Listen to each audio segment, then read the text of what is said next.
Hi, Colten here, and if you don't know me, feel free to Google me on IMDb. I am a professional director, producer, and writer, and I'm just here to give you some film advice. This episode is going to kind of focus on the reality television circuit. Now, I'll be honest, I'm newer to this world of filmmaking. It's interesting. I've been doing quite a bit of it because I'm putting together my own reality show, and I've kind of low pitched it to Discovery Plus, and I have my own idea. I'm currently getting the financing for it, and we're looking at shooting that in Phoenix, Arizona, where the host lives, probably in the next month or two. I've directed multiple normal feature films. My feature I just completed is actually we're going to be premiering in the next month or two, and then it's going off for distribution. I've done short films. I've directed for the show Inside the Mind of a Serial Killer, which is a documentary crime show on Netflix. It's also a BBC show. So Netflix is the American distribution company for it, if you will. And so I would say I'm well versed in the filmmaking aspects overall. So I wanted to this video is kind of more like, what's it like working in reality television? Because again, I'm newer to that, and it's a fairly very much different than the normal film world. A good example of this is a lot of people, I'll just be honest, if you have credits in reality television, that's great and all, but to be blunt, no one cares. Like, no one in Hollywood is going to give you a job because you're a line producer on a reality show, and I'll explain why. So I've worked for shows like Ghost Adventures, Pawn Stars, Counting Cards. I worked for the Food Network for a few different Halloween specials, and basically production cycle is at a snail's pace compared to a normal film, a normal television. Now, of course, you're going to take your time on a normal show to line up shots and set things up, but a good example of this is Ghost Adventures. The director and producer were so slow at shooting, at least the ones I worked with, that we were about 4.5 hours in before they shot their first shot. And they're not shooting some like crazy Tarantino, amazing cinematography, movement, camera shot with lots of lighting. Great example of this in my movie Exposure, that's currently almost done, and we're distributing it. We filmed a 4.5 minute tracking, moving prison riot scene with over 30 extras moving around, going up and down hill shots, in the time that it took the Ghost Adventures director and producer to shoot a tripod establishing shot using a wand of light going over the face. Now, let me get into it. It's not necessarily the director's fault, because, God, no. If a director was that bad, they shouldn't be directing anything. No. The problem with reality television is it's split up in different segments. So like in a normal film, you have your main team, and yes, like you'll have, if it's a big studio film, you have people that are studio execs checking the dailies, things like that. But the point is, everyone on the crew is trusted to do their job. If you're the key grip, or you're the gaffer, or hell, even if you're hired to be the PA, and you're responsible for let's say if you're an office PA, or you're the transport driver, that's your job. You're trusted to do it, and until you screw it up, you're kind of left alone to do your job, if that makes sense. With reality television, a great example of this, I won't say what network this was, but Ghost Adventures, they did a special with another network. It wasn't the Ghost Adventures show, it was a special they were doing with another network. So I won't say, you guys will see it in a couple of months, but I won't say who it was, because I don't want to piss anybody off who might be watching this. But the producer on the set, he was a great guy, again, I won't say his name, was setting up the shot. Now, as a filmmaker, I thought the shot looked cool. I even threw some examples in there, and I brought up an idea about using a TV as a static in the background, because I just did it for a horror film I directed. They liked the idea of it. I showed them the shot from my film. They liked it. They took it. But they wanted Zach Bagans, the host of Ghost Adventures, to sit on a chair, kind of like what I'm doing here. As you can see, you don't really see much of a chair. Now, granted, his chair's a little bit more up, but they had one that had red leather, and then they had one that had black leather. I swear to God, they argued about that chair for about 2.5 hours. Not Zach Bagans and the producer, no. It was the producer on set. He liked what he had, but they didn't trust him to do his job, because with reality television, everyone has to make a job for themselves. So you have about 5 or 6 producers in New York who aren't on set, who aren't seeing what's going on, who aren't seeing the whole environment, And basically, the weakest point I saw, I mean, it was laughable. This is stuff that I would expect high school kids to do, not people running a series or a show that's been on for years. Um, Basically, they were judging what the lighting of a camera shot looked like through a photo the producer on set took with his iPhone, which the producer knew just as well as the DP knew, just as well as the director knew, everyone on set knew that that's not what the actual shot looks like from the 4K crispy camera. That's just, but then the best part is the New York producers would argue with him about adjusting the lighting or the exposure going up and down and moving lamps and moving things around the room when they're not seeing the whole room, they're just seeing the shot.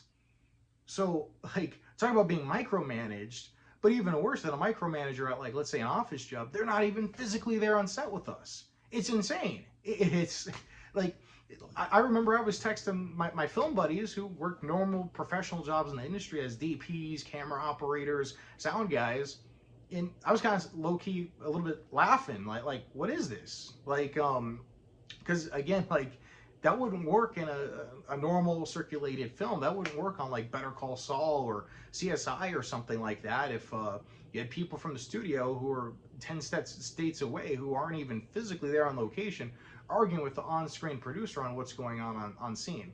So that's like a big downside to me of reality television is it doesn't seem like there's a whole lot of trust in some of the higher players, the above the line players who are working on the shows. Like I said, the producer seemed like square shooter to me, and it just seemed like the producers like it was literally a conversation log about the chair. There was a conversation log about an item they put on the desk that was going to be behind Zach Bagans. I'm all for things to protect the show, like copyright things. No. This was like moving, like it'd be like if I moved my laptop here and then they talked about it for 10 minutes, and then someone else was like, no, move it there. It was like, that joke in comedy movies where the girl changes her outfit 10 times, and then she comes out with the same outfit that she had at the beginning of the scene, and they're like, wow, fabulous. It was that stupid, but in real life. Like, so it literally took, like we showed up, I was there at 9 a.m. on set. We didn't actually camera roll first shot until, I want to say, 3 p.m. Again, if that was a normal movie or TV show, you would be so behind. Even in television, there's a rule you want to get 7 pages a day. That's the average to get an episode done in a week. But I was baffled. So, like I said, I think one of the big downsides of reality television is just there's the professional level standard is a lot less than what people expect out of people from film. And that's why I was going back to, it's great, like reality, again, if you're doing it for a paycheck or like me, I wanted to get into it because I have my own idea for a reality show. I'm a producer and director. I put the whole thing together and I'm putting the finances and I know who to pitch it to. So I'm using my experience on set. I just kind of want to see how they did it before I try to shoot my own, if that makes sense. But the downside of reality is, like I said, because of those things, someone like me seeing this, imagine what someone at like Disney or Paramount Pictures, obviously knows about the industry. So, like I said, a lot of filmmakers kind of look at people who do reality like a lesser filmmaker, like a level below them. Like I said, you're not going to go from being the DP of Ghost Adventures to the DP of Tarantino's next movie. Not going to happen in a million years. You're not going to even like be called back. Like they'll just look at your resume and see you only did reality television, and like you don't have a chance in hell. Same thing with me. Like I said, I directed some episodes of Inside the Mind of a Serial Killer. That doesn't mean I can go and like go call the CW and ask to direct like Roswell, New Mexico or something, or even the terrible Batwoman. But like I said, it just, the experience doesn't overlap, and those people at those studios look at reality people, for better or for worse. Some of them are good, some of them are bad, but they look at them less of a skill set. The other thing to note when you're getting into reality is look, in normal film, PAs are there to essentially assist the other departments, to assist the DP, to assist the director. They're there to assist in keeping up the slack of the set and also moving equipment and stuff so you can start rolling faster. With reality television, the shows are made or break on like PAs. It's just factual.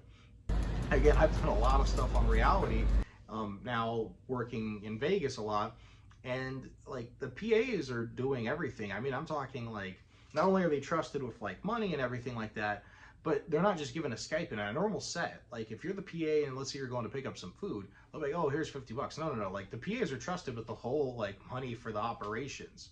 And they want them to also check all the receipts for that. Normal films, they have jobs for that. On top of that, they want you to be savvy enough to understand equipment management. And again, I'm great for that. So a good example of this is probably the best PAs you could get in the industry are probably reality show PAs, because they kind of have to know a little bit of everything on film. Because like I said, like they will ask you to set up equipment. They will ask you to move cameras. They will ask you sometimes to help get B-roll for the show. And again, anyone that knows working in the industry, a PA ain't touching a camera in a million years. Like if the DP asked the PA to do that, the DP possibly could get fired. Like if you know, that just would never happen. But I've seen it. I've seen PAs on Ghost Adventures shoot B-roll for the show. I've seen PAs on you know, Food Network like full on, you know, operate the tripods and put the cameras up and help plug in the lenses and everything and get the batteries. Again, that would never happen in a million years. Another good example, the reality shows, they like to shoot the shows, you know, get them done for cheap and all that. And hey, I'm an indie filmmaker. I have no problem against that as well. But like, you know, so they'll pay decently for the jobs, but they only have like a 5 or 6 man crew. So like, again, on a normal set, you have your grip and gaffers for reasons. They handle logistics, handle electronics on set. On Ghost Adventures and Podstars and all that, the PA's doing all that. They're plugging in the wires. They're making sure the lights are working for the DP. They're, you know, again, they're doing what they're told. They're not breaking the production's rules, but it can tend to get people hurt. And you know, again, I won't say what show this was on, nothing like that. But a good example is one of the reality shows I worked on. They were in a big building and it wasn't the best put together. And they had a PA do something and the PA ended up falling through the ceiling on the floor, fell about 10 feet and almost broke her leg and ended up in urgent care. Again, that was because a lot of safety precautions weren't made that would have normally been made on a normal set. And again, I'm not saying normal sets, of course, there's stuff that can happen, but there's just stupid levels of stuff that could happen on a reality show set because there's just not all the checks and balances. And again, as an indie filmmaker, like on my own sets, when I'm the producer and director, when I'm in charge, I make sure I take care of that stuff. But my point is, you could have a PA who's just out of high school or college, who's never been on set, and they're suddenly trusted with the keys of the kingdom to basically run the production. Because really, between me and you, don't tell anyone. The PAs are basically literally in charge of the set. They're the ones, you know, again, they're not making the rules, but there's so much more a PA does on set, which by the way, there's going to be maybe one, if you're lucky, 2 PAs on an average reality show set. There's so much more that PA is doing than a PA that's going to be working on a Hollywood movie who, you know, again, they're given one job, that's their one job, don't screw it up. And of course, they'll be asked to do whatever producers or above the line people want them to do. But overall, as long as they do that one job and don't screw it up, they got a job. And as long as they don't argue with anyone, they have a job. PAs on a set, you're going to be jumping into the grip department, you're going to be jumping over to camera, you're going to want to know that stuff, is what I'm saying, more than just lifting boxes into set or moving equipment. You're going to really want to understand, like you might be asked like, hey, give me an 50-50.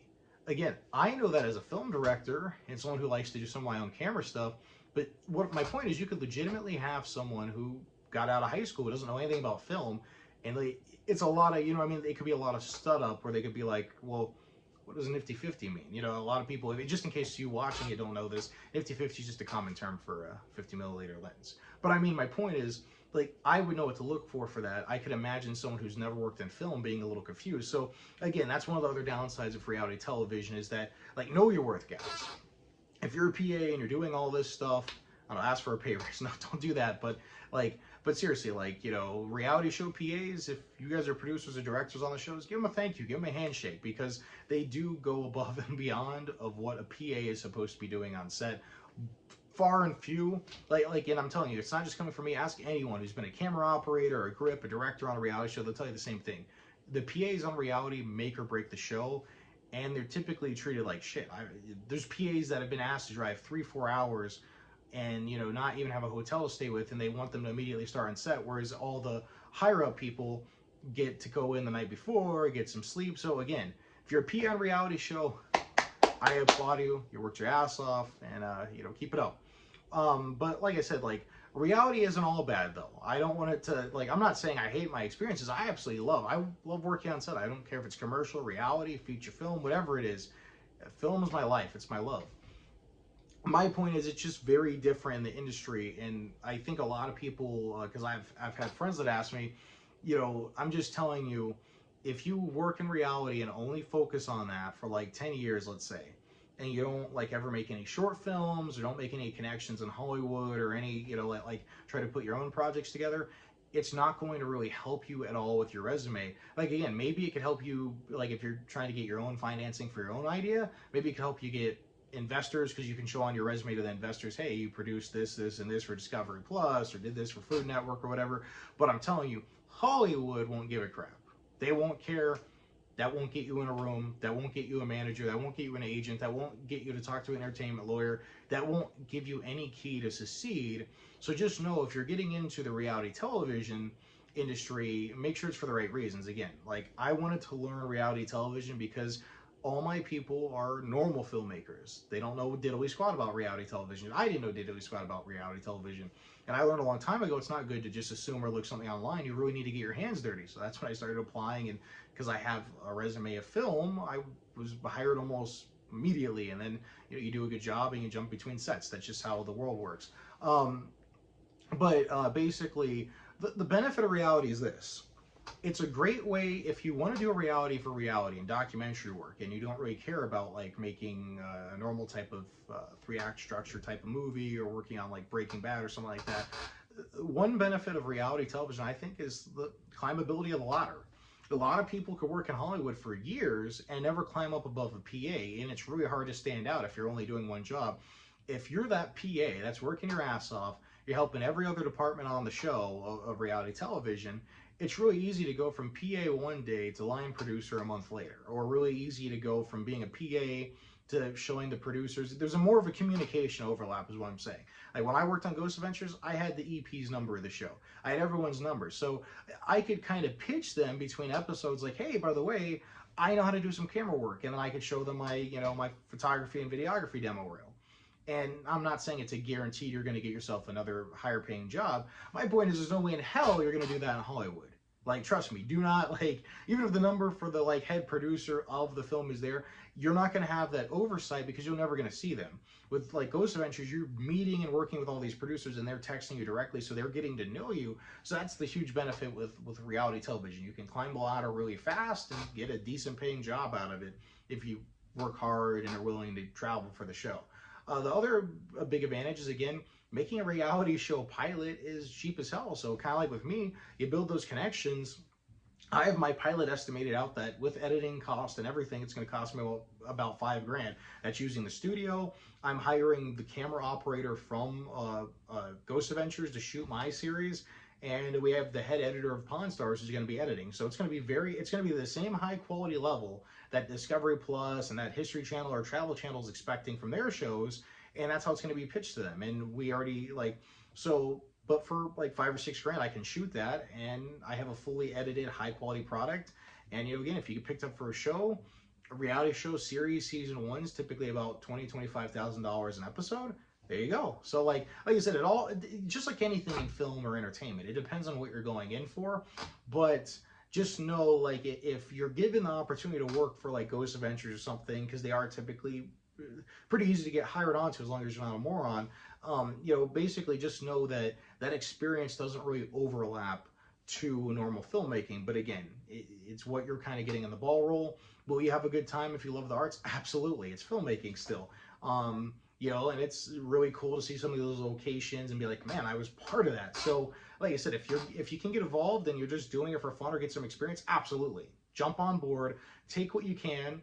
And again, keep your mouth shut, just write your mental notes in your brain and kind of establish what you like or don't like in reality television. But like I said, it's an interesting world. It's very, very different than I expected because, again, I come from the normal film front of things. But like I said, the thing I will give the people in reality television is because they're working more with what we call a skeleton crew, kind of like something you'd shoot a little $100,000 indie film with. Everyone knows each other better, I think. You're not just a number to them, that you kind of grow into the family. And like everyone's hustling, bustling a lot more on sets. Like I said, the main downsides is honestly corporate management, which is the problem with any job, is the fact that people who are in New York or LA who aren't even by the set whine and complain about stuff they don't even understand because they're not there seeing what's physically going on in the room. But like I said, if you can deal with that, it's an interesting field and industry to get into. And like I said, I'm here to answer any questions. Feel free to comment, rate, like, share this video. Hope you guys get it out, and have a great day. Thanks.